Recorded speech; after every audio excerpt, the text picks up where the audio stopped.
My wife and some friends say I'm a complete idiot. I know I can be a little inflexible at times, but an idiot? Never. I was always taught to do the right thing, to be honest and moral. Sometimes I believed that maybe I was too inflexible when it came to morality and proper behavior. Looking back, I realized that I wasn't honest or moral, but I excuse myself with a temporary, though perhaps not so temporary, mental block. Hell, that excuse even helps hardened criminals avoid punishment or get lighter sentences, doesn't it? It should work for me. Interested?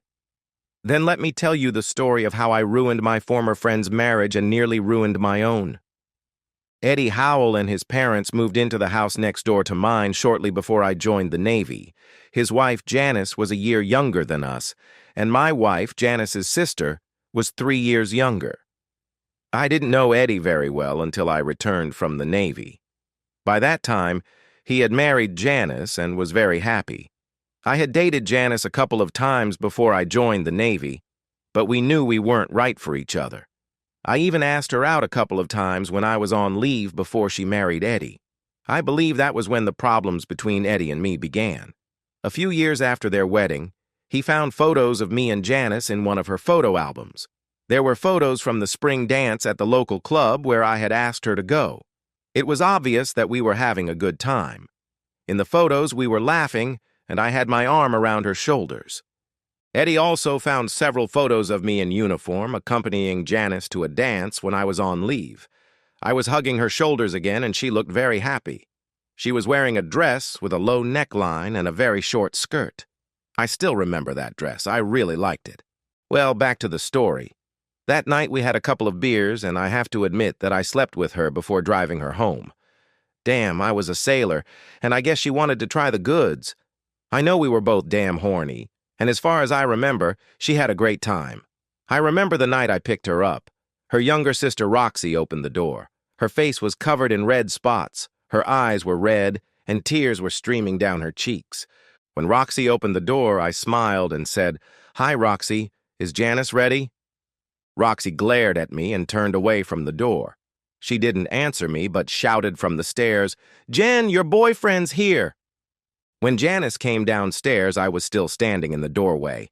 I wasn't invited in, and I didn't know what to do, so I just stood at the bottom of the stairs and waited. I asked Janice what was wrong with Roxy. She smiled at me and said, "Oh, she's mad at me because I'm going out tonight. I didn't finish all my work, and she has to feed the calves I was supposed to take care of. Mom made me promise I'd do everything tomorrow to make up for it, so I don't understand what her problem is." That evening, I took Janice to a community dance.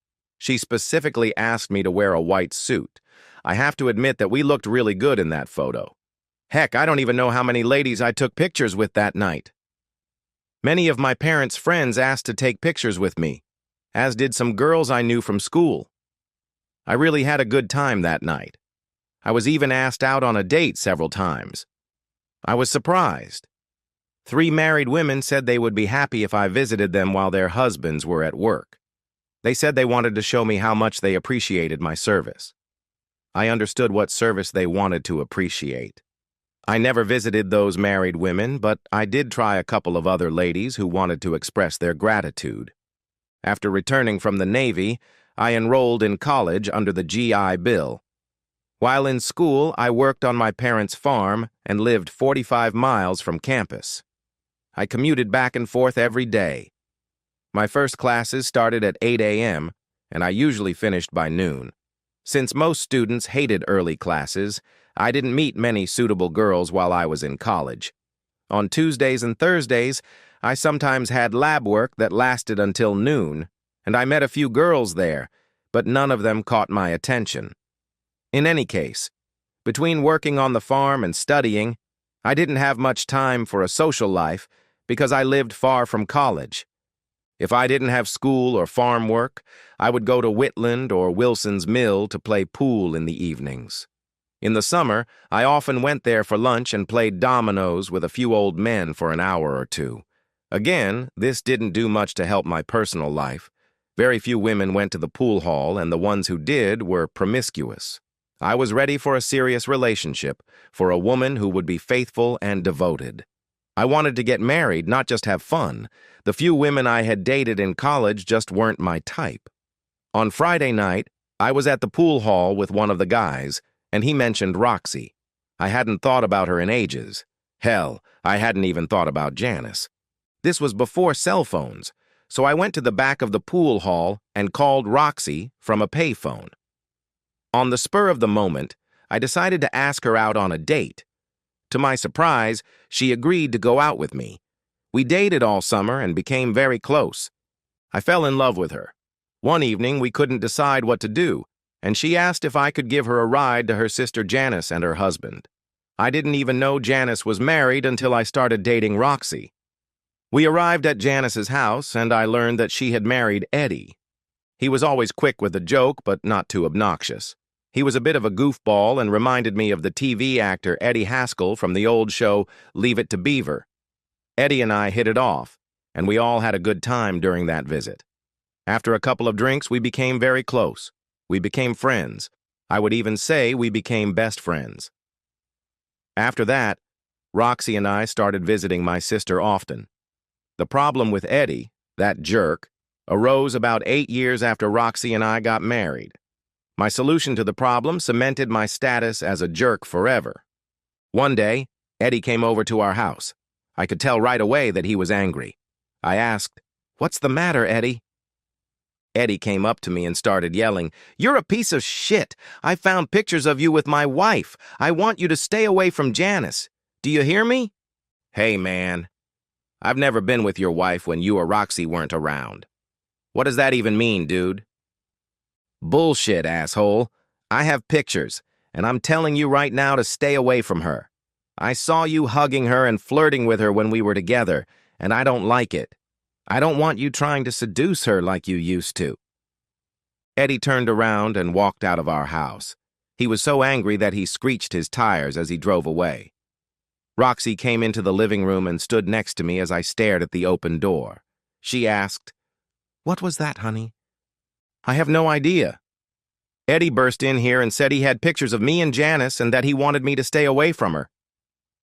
"What do you mean he has pictures of you and Janice? What were you doing there, Jerry?" "Nothing, Roxy. I told you I have no idea why Eddie got so angry." "Nonsense. You told me that Eddie claims he has pictures of you and Janice.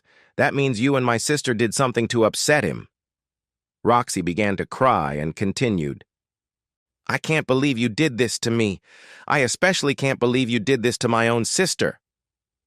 Roxy glared at me, then turned, grabbed her purse, and ran out of the room. As she left, Roxy shouted, "I'm going to get to the bottom of this right now. If you've been flirting with Janice, our marriage is over." She jumped into her car and, screeching her tires, drove away from our house at high speed. I didn't know what to do. I was in shock.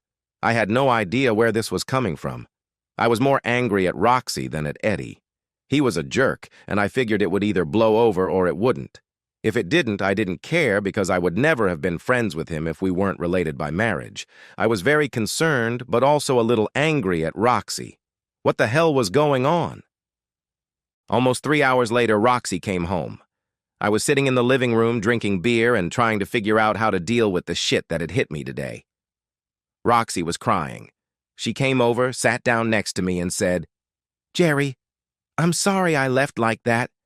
I was scared and angry. I believed you had done something bad to my sister. I went there to look at those pictures and kill that bitch if you were messing around with her." When I got there, Janice was sitting in the living room crying. All her old photo albums were scattered on the floor. Eddie wasn't home yet. I didn't even knock on the door. I just barged in and started yelling at her. I saw Janice picking up the photos and putting them back in the album. I saw which photos she was picking up.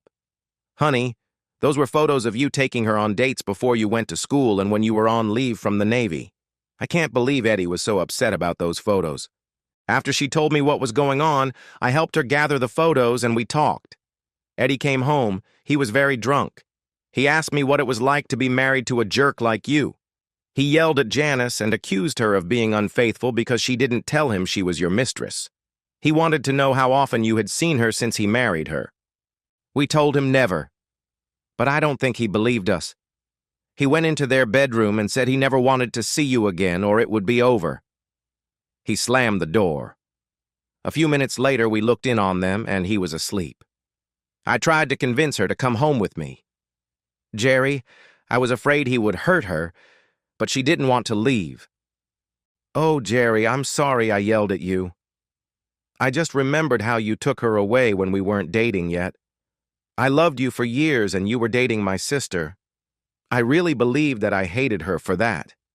I was so angry with you that I couldn't talk to you or be in the same room with you. Eddie brought all those memories back this morning, and the pain and anger came flooding back. I'm sorry, dear. I can't believe he didn't know you were dating. I wonder why he got so upset about those old photos. Now I understand why Roxy was so rude to me back then. I believe I can understand how she felt. I hugged her and told her it was okay. Honey, I love you. I'm being nice to Janice because she's your sister. Hell, I even believe I like her, but there will never be anything more between us. We're like oil and water, and you know that. We're just not right for each other. Roxy smiled and kissed me tenderly. She said, I know, honey. I love you too. Sometimes I'm so afraid I'll lose you. I know I'm not very pretty. Janice is beautiful and can always get any man she wants. I used to bring guys home, and they would flirt with Janice all night if she was there. I guess I just remembered those times and acted rashly. I'm so sorry. Since then, almost every time Eddie, Janice, Roxy, and I got together, Eddie would tease and fondle Roxy. He always made comments to her about how they should be together. He told her he could really rock her world. If she was a little drunk, I had to stay close to her so he wouldn't try to fondle her or look at her charms. At least once or twice a month, old Eddie would tell me when we talked in person or on the phone that since I wasn't doing my duty, he'd be happy to come over and take care of Roxy for me. Finally, I asked Roxy about it. Roxy, I said, what's all this talk about me being a bad lover? If you have problems with our sex life or want something I'm not giving you, why didn't you talk to me about it? What are you talking about, Jerry? I never told you I didn't like the way you made love to me. Where did you get that idea? I know you've never told me you don't like the way I make love to you, but you've never told me you like the way I make love to you either. Damn it, we never talk about sex. You don't even tell me if you like what I do. How the hell am I supposed to know if you like what I'm doing to you? You know damn well where that came from. I know you heard Eddie tell me he was going to come over and take care of you. You saw us talking at your parents' house today. Roxy turned pale, then red. She covered her mouth with her hand and said, Oh, damn it, honey. I'm sorry. I must have said it, but I didn't mean it. Remember when that bull hit you and you were down for a week? I had just started my period, and you know how horny I get when I'm ovulating. I was talking to Janice and telling her how happy I'd be when you got better and could entertain me properly in bed again. Eddie came into the kitchen and grinned at me. He came up to me, put his hand on my shoulder, and then tried to slip it under my blouse and touch my breast. I told Eddie to stop and take his hands off me. He just grinned and said that if you couldn't do your duty, he'd take care of me instead. He said it was only fair because you slept with Janice. Roxy, I started to say that I had never slept with her sister, but then I remembered that I had done so once when I was in the Marines. Damn. Did this bastard know about that? What about Roxy? I sat there trying to think of something to say when Roxy smiled. She put her hand on my forearm and said, Relax, honey. I know you slept with Janice once when you were in the Marines. She told me about it the day I was helping her with her photos. I admit it hurt, but it wasn't cheating. We weren't even dating then, and you were dating her. She also told me that it was your last date, and that she decided then that you would never be more than acquaintances. She said that neither of you was really in love with the other. She said that the sex was just sex. Neither of you had any real feelings. She knows you don't get along, and so do I. I don't know how Eddie knew that. Maybe Janice told him, or maybe he just talks too much. I know they slept together when they were dating. Maybe he thinks she did that with all her boyfriends. I don't know. Anyway, honey, that's what he means when he talks nonsense. And you don't need to worry about him or any other man as long as you remain the man I fell in love with when you were 13 and came to visit my older brother. I've loved you all my life and trust you more than I can say. Well, for the next few months, I just put up with good old Eddie and tried to be polite to him when fate or family business brought us together. Eddie just wouldn't let up. He kept making his remarks. I guess he got tired of teasing me with words. He upped the ante. Good old Eddie started making more explicit comments to Roxy. He started hitting on her from time to time and touching her inappropriately. One day at a family gathering, I couldn't take it anymore. That day, I heard him hit on Roxy 3 times. I saw him put his arm around her waist and try to touch her breasts. I saw him pat her butt twice. He told me twice that he was going to get together with Roxy and take care of her instead of me. To Roxy's credit, she rejected him every time, but I was angry that she did it so gently. I was upset that she didn't respond to him properly. That night when we got home, I exploded. During my tirade at Roxy about Eddie, I said, "I've had enough of this jerk. I'm going to show him how he behaves. I'm telling you, honey, from now on, every time he tells me he wants to sleep with you, or if I hear he's said it to someone else and it gets back to me, I'm going to respond in kind. I'm going to let him know that I'm going to go to Janice, or at least tell him I'm going to go to her. I'll let him know what it's like when someone constantly tells you that you can't take care of your wife, and I'll do it for him. I'll touch or try to touch Janice the same way he touches you. This shit is going to end one way or another." "Honey, I don't think that's a good idea. You know how jealous he is. We all know he's just playing macho when he talks like that. Please don't do it." Number, I've made up my mind. From now on, I'm going to give him a taste of his own medicine. Number. And that's another thing that bothers me about this whole situation. You're too soft on him when he teases you. I know you don't do anything to him, but I'm really angry at you for not stopping him. For the next 5 months, every time I called Eddie and Janice or answered the phone and heard one of them speak, I repeated the same inappropriate comments Eddie had made. If I was talking to good old Eddie, I offered to take care of Janice. At first, he just ignored me, so I doubled my efforts to give him a taste of his own medicine. A couple of times, Roxy asked me to stop picking on Janice and hinting at her.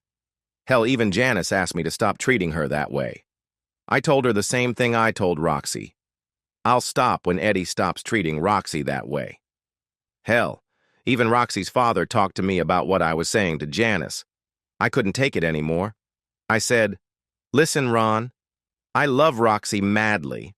I would never cheat on her, and you know that if you know me at all. I'm also sick of Eddie and his flirting with her. I told Roxy, Janice, and Eddie that I'd stop doing and saying what I'm doing as soon as Eddie stops doing the same thing to Roxy. Why didn't you say or do anything to Eddie about it?" "Well, son, you know Eddie. He's just teasing you. You're just adding fuel to the fire. You need to rise above it and stop showing Eddie that you're not interested in Janice." "Bullshit, Dad. He started it. Roxy and I tried to ignore it and asked him to stop before I started responding. When he stops, I'll stop. That's final. He can keep his damn hands off my wife and stop hitting on her, and I'll do the same with his wife." One day, we had to go to another family meeting. Eddie brought me a beer and handed it to me. I was surprised because he didn't usually act very friendly. I hoped that maybe he was ready to bury the hatchet. Then he grinned and said, "Here, buddy. Drink it all tonight, and I'll give Roxy what she needs. I know she needs a real man after putting up with you for so long. It's only a matter of time before I get her old man pregnant." I saw red. I was furious. I started to punch Eddie in the face, but then I changed my mind. I just leaned in close to him and said, "Well, I'd be worried if I thought you were man enough to get into her pants, but you're not man enough. After last night with Janice, I can see why you can't make her happy." Before I could hit him again, Eddie exploded. He punched me in the face and walked away. I was still lying on the ground when he started yelling at Janice, You're a two-faced bitch. I'm done with you and that bastard. Take him and all the other men you can get into your bed. I'm out of here. Half the family stood watching, and the other half rushed over to check on me. Of course, I started to feel guilty about everything that had happened. I wondered if I had gone too far. Needless to say, the party was ruined. Roxy was so angry with me. She helped me to my feet, but when she found out what had happened, she lashed out at me with all her fury. She had never yelled at me like that before. We drove home in complete silence. We were at her parents' house, and she insisted that we take Janice home. No one said a word during the 30-minute drive. Roxy spent the night on the couch and didn't even speak to me when she brought me breakfast the next morning. I work on a farm, so when I came home for lunch, I was greeted with the same silence. For the next 3 days, she only spoke to me when it was absolutely necessary. If I didn't say anything that required a response, Roxy never answered. On Thursday, I came home for lunch, and Roxy wasn't there. I made myself a sandwich and went back to work in the field.